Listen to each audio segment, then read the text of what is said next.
Ya, Assalamualaikum warahmatullahi wabarakatuh. Saya Muhammad Hasan dari kelas 1E dari Psikologi, Fakultas Psikologi, kampus Dr. Hamka. Kali ini saya akan mewawancara dengan rekan saya. Boleh perkenalkan diri? Kenalkan, nama saya Salman Al-Farisi dari Fakultas Psikologi Hamka juga. Kebetulan kita berdua satu angkatan, sama-sama angkatan 2004. Kalau boleh tahu nih, lu tahu nggak sih Gen Z itu apa? Setahu gua sih Gen Z itu generasi zaman sekarang gak sih? Yang dimana generasinya tuh lebih cenderung kayak banyak menghabiskan waktu ke HP, ke game gitu, dibandingkan kayak waktu saya pas kecil dulu kali ya. Mungkin pas saya waktu kecil dulu, zaman saya SD itu, saya masih sering kayak main sama teman-teman, kayak main kemana Main gitu. bola gitu Iya. di luar. Terus kalau namanya HP ini di zaman saya belum ada yang megang.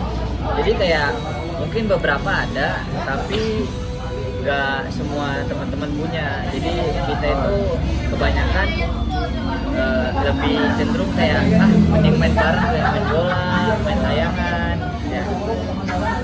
Terus menurut lu nih, kan sekarang kan apalagi Gen Z kan sekarang disebut generasi strawberry kan. Iya. Nah, lu tahu nggak sih Gen Z kenapa bisa disebut generasi strawberry?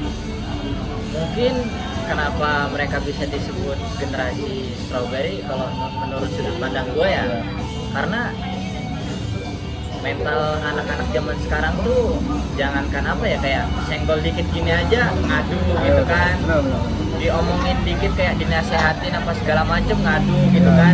Mungkin kalau pas zaman-zaman kita dulu kayak walaupun disenggol gini kayak biasa aja, nggak ada ngadu, kayak dicandain gimana kayak biasa aja, nggak sampai ngelapor ke orang tua. Jadi ya wajar sih kalau mereka disebut Gen Z strawberry, karena mental dalam diri mereka itu nggak kebentuk gitu. Jadi mereka kayak lebih cenderung alay Oh, iya. dibandingkan generasi-generasi sebelumnya.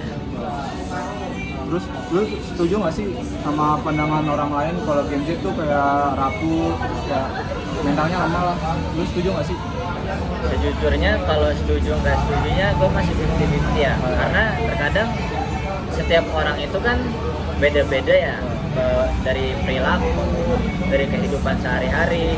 Takutnya kalau gue ngomong Gen Z itu Gen Z itu lemah, generasi strawberry itu alay apa segala macam, mungkin kalau pada secara umumnya gitu ya, Gen Z itu kayak ya seperti yang kita lihat pada sekarang aja gitu kan, kayak ya alay apa segala macam. Tapi kita tarik mundur lagi, nggak semua anak-anak itu mereka itu mentalnya seperti itu. Jadi jangan kita itu memandang kayak generasi Gen Z itu semuanya sama. Jadi kita itu melupakan salah satu orang-orang yang mungkin dia memang lahir di generasi Gen Z tapi mental dia itu beda gitu. Jadi gitu, kalau menurut sudut pandang saya mah kayak sebenarnya saya mungkin kayak kurang setuju aja gitu kalau Gen Z itu ya generasi strawberry. Jujur kalau pengen dibilang Gen Z, saya sendiri juga Gen Z karena saya dilahir generasi Gen Z gitu kan. Tapi kan pada dasarnya sebelum-sebelumnya saya masih bisa merasakan kayak indahnya main bareng sama teman, main layangan, ngejar layangan, kayak nyari buah-buahan bareng temen gitu. Jadi ya kita itu jangan melihat sepenuhnya ke situ. Terus menurut lu nih, Gen Z tuh ada kelebihan nggak sih kayak sebelum Gen sebelumnya? Kayak kelebihan Gen Z tuh apa? Mungkin kalau kita tarik mundur, mungkin kalau generasi sebelumnya mereka itu belum terlalu mengenal kecanggihan dari ini handphone ini.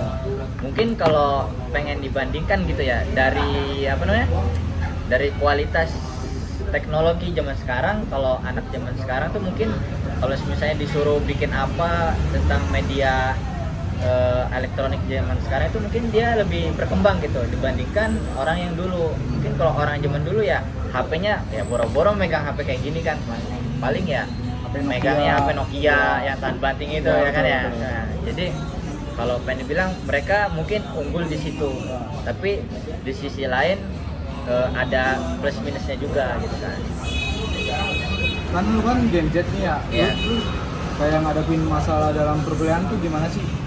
Kalau gua sendiri ya terus terang aja, kalau pribadi gua sendiri kayak misalnya gua ada masalah apapun, kalau gua orangnya kayak gua selesaiin dulu nih, gua selesaiin dulu sampai selesai. Kalau gua ada masalah atau apa, intinya gua nggak mau bawa ke lingkungan teman-teman gua, soalnya gua takut karena ada masalah gua ini gua merusak suasana tongkrongan gua, suasana main gua. Jadi kayak gua lebih ngeduluin selesaiin masalah gua dulu ketika gua datang ke teman-teman gua yang dimana mayoritas ngehibur gitu kan, Pengen tempat bahagia ya kan? itu. Terus gue selesaiin, kalau udah selesai jadi ketika gue nongkrong gue tenang gitu. Oh, biar Ya. kayak temen lu kayak nggak khawatir kan kayak lu Iya. ada masalah apa gitu ya? Nah, yang awalnya niat kita nongkrong kayak senang-senang ngebahas tentang pelajaran apa segala macam, tapi karena mungkin kalau gue ada masalah atau apa gitu, jadi yang awalnya niat kita pengen ke situ jadi kayak malah ngurusin urusan gue gitu kan. Nah, terus nih, lu ada pesan nggak sih kayak buat Gen Z yang terlalu manja sama orang tuanya? Mungkin pesan dari gua ya buat generasi Gen Z, ingat untuk mau itu generasi Gen Z nggak ada di kalender, nggak kayak tanggal merah gitu kan. Kalau tanggal merah kan pasti ada gitu jangan kan di terlalu kalender. berpaku ke harta orang tua, Jadi, jangan apalagi terlalu berpaku ke orang tua, jangan mengaitkan terlalu kehidupannya dengan orang tua, karena yang paling pada penting dasarnya adalah mental gitu kan. standar titipan.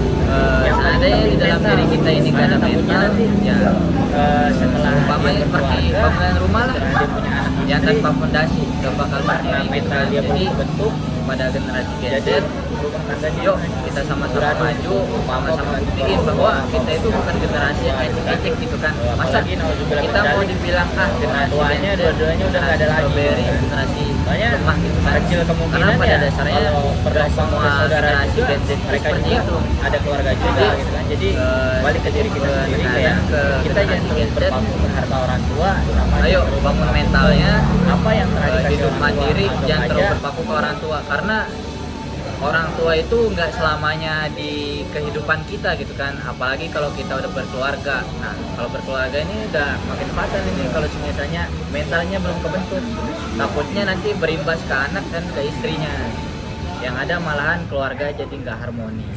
Mungkin cukup sekian dari saya. Ya, mungkin cukup segitu saya dari wawancara saya sama rekan saya. Wassalamualaikum warahmatullahi wabarakatuh.